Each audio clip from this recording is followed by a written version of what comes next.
Kevin confusedly took the documents for the house, which the state allocated to him as an orphan, and asked again uncertainly, "Are you confident that this is temporary?" The woman nodded convincingly, assuring the young man that the house where the new apartment was assigned to him had not yet been finished, and Kevin should just wait out a couple of months in temporary housing. "Do you really want to spend those 2 months on the street while the building is being finished?" she asked. Kevin sighed. "No, of course I don't want to. Just don't you forget about me." "Of course, you'll be the first in line as an orphan. Don't worry, we'll get back to you." Kevin did not want to stay on the street, and after signing the documents, he went to the place of his new dwelling.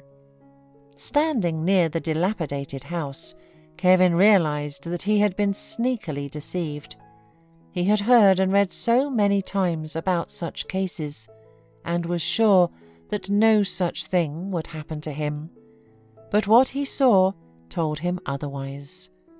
The house stood on a plot of land overgrown with weeds, and it was not just old, but ancient and badly deteriorated. The only other building was the well beside the house, which was also old, but at least it was beautiful, as if from a fairy tale, with a carved roof and a wooden handle and a bucket on a steel chain. Kevin sighed and entered the house. There was some old furniture inside, but everything was covered with a thick layer of dust. Kevin looked around and decided to tidy the place up first.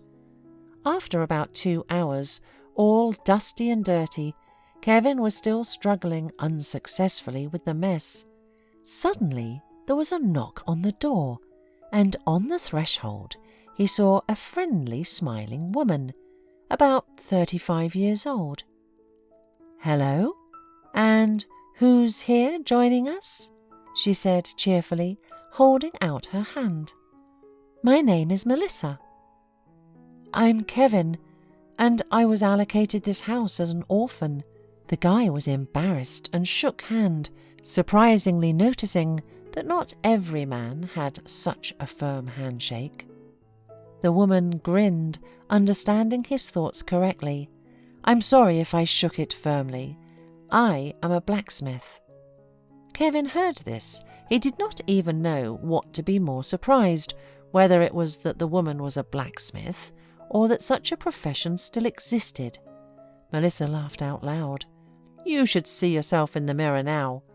Kevin smiled too, imagining how he looked now, dirty, covered in cobwebs, and with such a surprised face.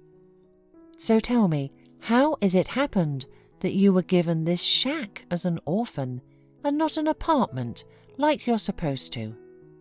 Kevin sighed and told her his story. "Well, you probably already understand that they won't give you anything more, right?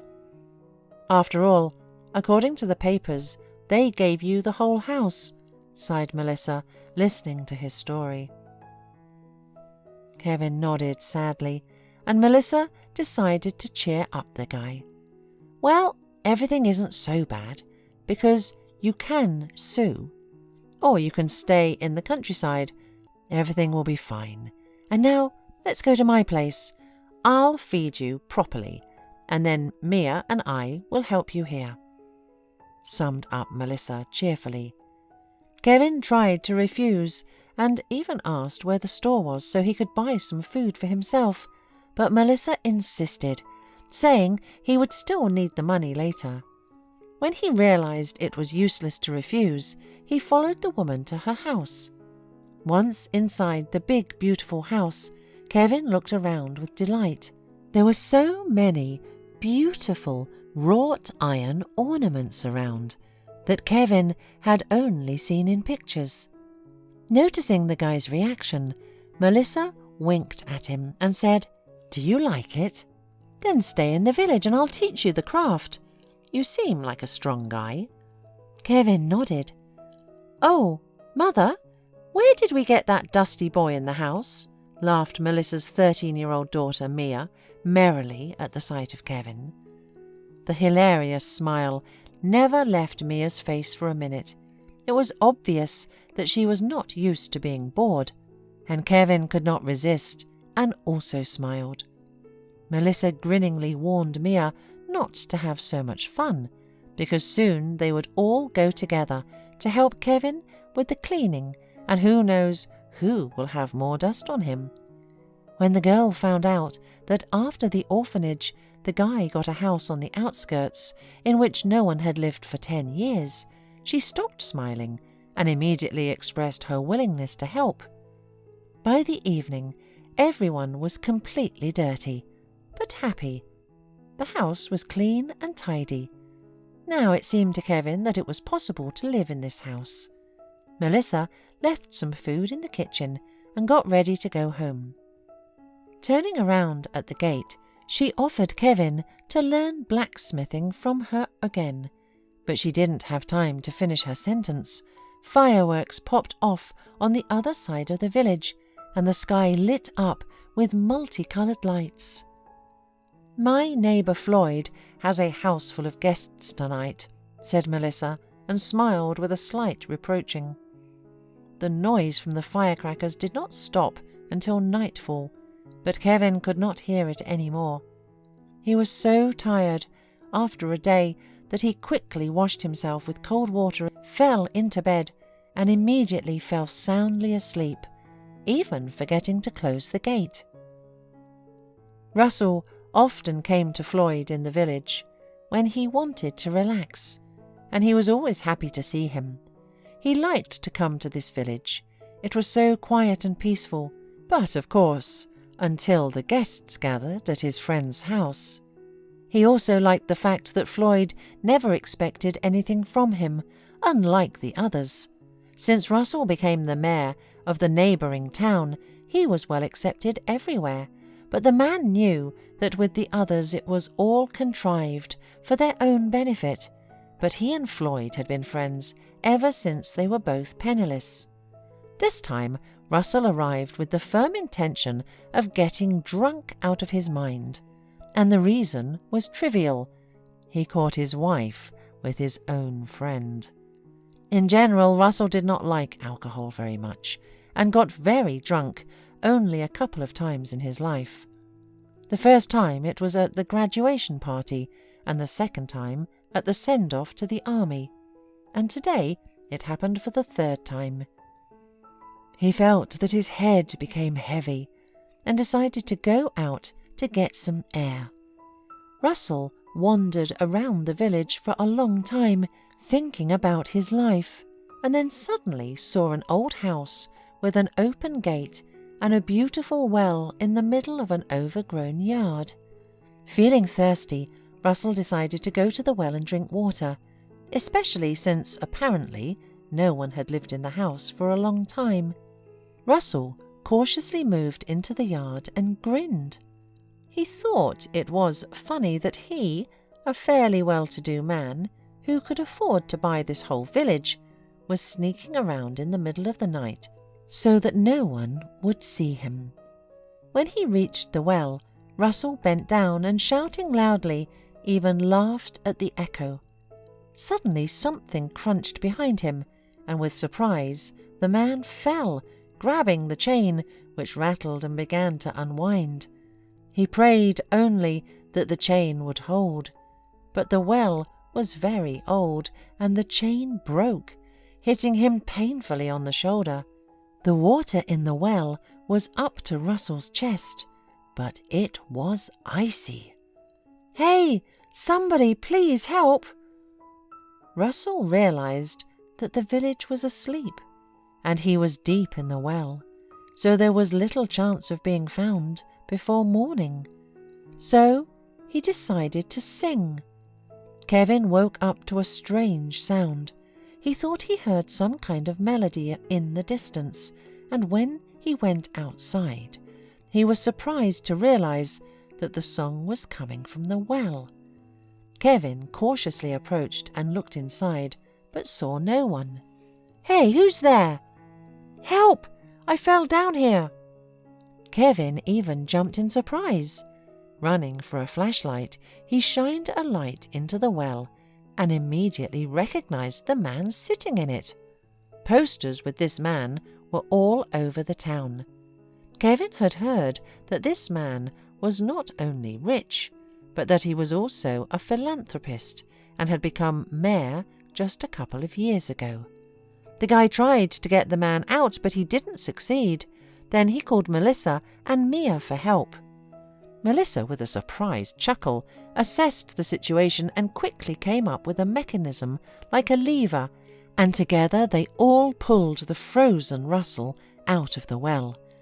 Kevin immediately brought him a blanket and hot tea, and Melissa began to question the man about who he was and how he got here. Russell was surprised at first and then realized that the villagers hardly know the city officials by face. "Yes, I came to visit my friend Floyd," replied Russell. "Ah, well then, no wonder," said Melissa significantly. "What, did they annoy you?" grinned Russell. Melissa shrugged vaguely and offered to escort the man to his friend, but he said that he would go by himself as soon as he warmed up. Russell looked at Melissa with interest. "Are you an engineer, then? You thought of such a good way to get me out." "No, I'm a blacksmith," laughed Melissa, noticing his surprised look. "You don't believe me? Come tomorrow, I'll show you," she added and left. Russell looked after her with admiration and then turned to Kevin. "Well, what about you? Have you come to visit your grandmother?" "No, they gave me this place after the orphanage," answered Kevin. Russell even choked on his tea at what he heard. Every year he was given lists of orphans to receive accommodation from the state, and there had never been a case where someone was left without an apartment. Now he heard this, and he couldn't understand how it could have happened under his nose. "Well, let's go inside and you can tell me all the details and show me the papers." And listening to Kevin's story, Russell was out of anger. He hurriedly packed up and left for the city. He was going to deal with all of this as soon as possible. Rushing into the child welfare office, Russell, without even saying hello, demanded papers on Kevin. "Yes, this is the guy who recently came out of the orphanage, and I want to see what kind of apartment he got from the state," he said glumly. The woman instantly went pale and handed him a folder. The document said that Kevin had been allocated an apartment in a newly built apartment block. "Okay, then let's go there. I want to see it," commanded Russell. "But why? He might not even be at home," muttered the frightened woman and grabbed for the phone. "Let's go and check," said the man menacingly, and without letting the woman call, he ordered her to follow him. When they arrived at the place, Russell rang the doorbell for a long time. When at last it opened, a woman appeared at the threshold and, in a sleepy voice, said, "Mom, why did you come so early? And not alone?" Russell turned to the custody officer and said with disdain, "You have 3 days to fix this. I will personally check all the orphanage graduates. If anything goes wrong, you'll go to jail for a long time. I promise. And after that, I expect your resignation letter. People like you have no place in working with defenseless people." A week later, Kevin had already checked into his new apartment. Russell returned to the village to see Melissa's work and was no longer able to part with her. Finally, they were married, and soon they had a son. Melissa could no longer devote time to the blacksmith shop, and so, as she promised, she taught Kevin everything, and he eventually took her place. After a while, he proposed to Mia, who by that time had become a real beauty. Melissa moved to Russell, and Mia and Kevin decided to live in the village, because the new blacksmith had many plans, and the fame of his skill spread far beyond the state.